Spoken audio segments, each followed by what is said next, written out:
everyone, how's it going? It's me, Jaylene, also known as Femme4. Today I wanted to bust open a topic that has been on a lot of your curious minds. Education of ball busting is here, baby. But first, did you subscribe to the Sexy Sex Ed?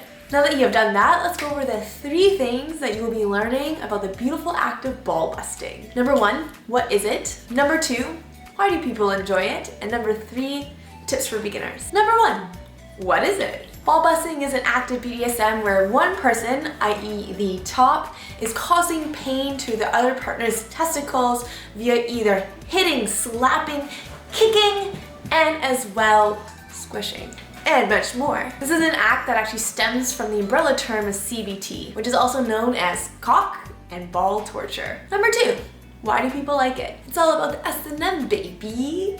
The top perhaps likes giving out the pain, and the bottom, i.e. the receiver, likes receiving the pain in the realm of their beautiful bruised balls. Like any other CBT act, ball busting in particular can be kind of more of a power play as well, because genitals are quite a vulnerable place to hit. Bottoms can also kind of play a sub role, almost giving up to their dom and serving them this vulnerable part of themselves to do what they please with. Use and abuse them, baby. What a nice present. Last but not least, let's go on to the tips for beginners. I have 4 tips here for you. One thing I was always curious about before I got into domhood myself was, don't the testicles pop if you squish them hard enough? I really was thinking about the image of a popped piñata, except having candy fly out, it would be little spermies.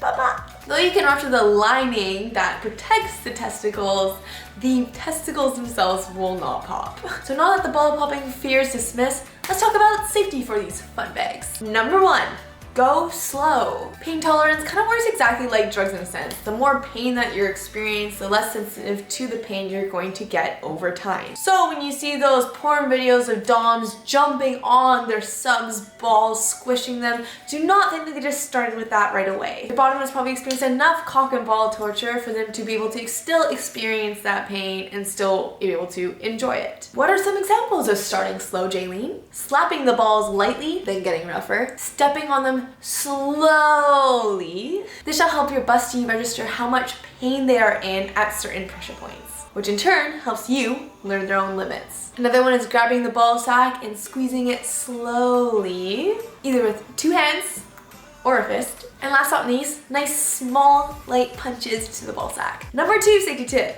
Be barefoot. I know we like to see those really pretty heels digging into their balls, but if you've not been experienced enough of being able to actually torture a ball before, I do not really want to bank on your balance handling that as well, while you're also trying to learn your sub's limits. 3, kick around, then fondle. If you're doing some kicking or any other heavy impact towards the balls, one thing I really like to suggest is making sure to take some moments to stop and fondle the balls just to make sure there's any lining ruptured during that heavy impact.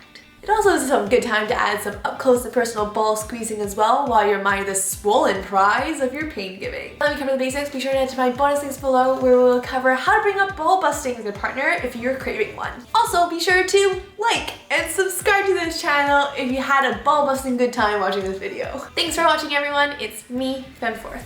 Mwah.